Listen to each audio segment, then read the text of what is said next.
ஐயா துணை அகிலம் கல்வி சாலை ஆராய்ச்சி நிறுவனத்தில் இணைந்திருக்கின்ற அனைத்து அன்புள்ளங்களையும் அன்போடு வரவேற்று நம் இன்றைய பாடப்பகுதிக்குள் செல்ல இருக்கின்றோம். இன்றைய பாடப்பகுதி விருத்தத்தினுடைய தொடர்ச்சியை நாம் பார்த்து கொண்டிருக்கின்றோம். இன்றைய பாடப்பகுதியில் கலிநீசன் ஐயாவிற்கு என்ன என்ன துன்பங்கள் கொடுப்பான் என்பதை ஐயா மீண்டும் சொல்லி வருகின்றார்கள். என்ன என்பதை விருத்தத்தின் மூலம் பார்ப்போம். விருத்தம்: மனுவை அடித்தது போலே வசைகள் சொல்லி மிகங்கடிப்பான், தனுவை அடக்கி கொண்டிரு நீ சற்றும் புதுமை காட்டாமல் இனிமேல் அறிவான் என்று சொல்லி எண்ணி மனதில் நினைத்திரு நீ கனிபோல் மகிழ்ந்து நீ இரு நீ கண்ணீ எனது கற்பகமே.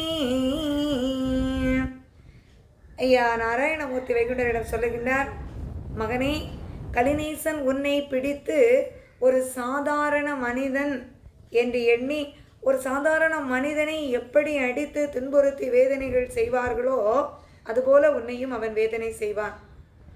மனுவை அடித்தது போல வேதனைகள் செய்வான். வசை சொற்களை பேசுவான், வசை சொல்லி அடிப்பான். தேவையான அந்த தேவையில்லாத வார்த்தைகளை சொல்லி பேசி பேசி உன்னை துன்புறுத்தி உனக்கு கஷ்டங்களை தருவான். தனுவை அடக்கி கொண்டிருனே, நீ கொஞ்சம் கூட எந்த விதமான புதுமைகளையும் காட்டக்கூடாது. உன்னுடைய அந்த தனுவை, உன்னுடைய சக்தியை, உன்னிடம் இருக்கின்ற எந்த விதமான சக்தியையும் நீ வெளிக்காட்டி கொள்ளக்கூடாது. அவன் சாதாரண மனிதன் என்று நினைக்கின்றான். அவனுடைய கண்ணுக்கு சாதாரண மனிதனாகவே நீ காட்சி கொடுத்து அமைதியாக இருந்து கொள்.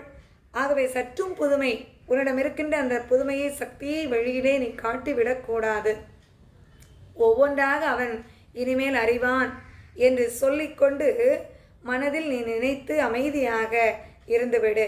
கனிபோல் மகிழ்ந்து, எப்படி ஒரு இனிய கனி பழுத்து அங்கே பலன் தருவதற்கு ஏற்ற வகையில் அங்கே இருக்கின்றதோ அதுபோல சான்றோர் மக்களுக்கு நல்லருள் கொடுக்கக்கூடிய காலம் கனிந்து விட்டது என்று மனதிலே நீ நினைத்து கொண்டு அங்கே அந்த சந்தோஷத்தை ஏற்கின்ற தருணத்தை எதிர்நோக்கி கொண்டு சந்தோஷமாக அவன் தருகின்ற அந்த வேதனைகளை ஏற்றுக்கொண்டு இருக்க வேண்டும். மகனே, வெளியில் நீ உன்னுடைய எந்த சக்தியையோ உன்னுடைய அற்புதங்களையோ எதையும் நீ வெளியில் காட்டிவிடக்கூடாது என்று அங்கே உபதேசிக்கின்ற ஐயா உண்டு.